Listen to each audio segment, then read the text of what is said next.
மாண்புமிகு பேரவை தலைவர் அவர்களே, மழை கொடுக்கும் குடையும் ஒரு 2 மாதம், வருஷத்துல 2 வாட்டி தான் மழை பெய்யும். வயல் கொடுக்கும் குடையும் ஒரு 3 மாதம், பசு கொடுக்கும் குடையும் ஒரு 4 மாதம். பார்த்திபனாம் எங்க முதல்வருக்கோ 4 மாதம் 4 மாதம்.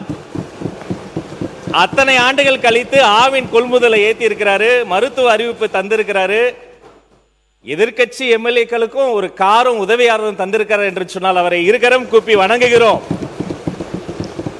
இது எம்எல்ஏக்களுக்கு மட்டும் இல்ல, மறைமுகமா எத்தனை பேருக்கு பயன் தரும் பாருங்க. ஓட்டுநர்களுக்கு வேலை, உதவியாளர்களுக்கு வேலை, சுற்றி சுற்றி பம்பரமாய் வேலை செய்வதற்காக ஒரு மிகப்பெரிய வாகனத்தை தந்திருக்கிறார். என்ன தருவார், எதை தருவார் என்று எண்ணும் முன்னே பொன்னை தருவார், பொருளை தருவார். போதாது போதாது என்றால் தன்னையே தரக்கூடிய தமிழ்நாடு முதல்வருக்கு நன்றி நன்றி நன்றி. மாண்புமிகு உறுப்பினர் திருமதி சத்யபாமா அவர்கள்.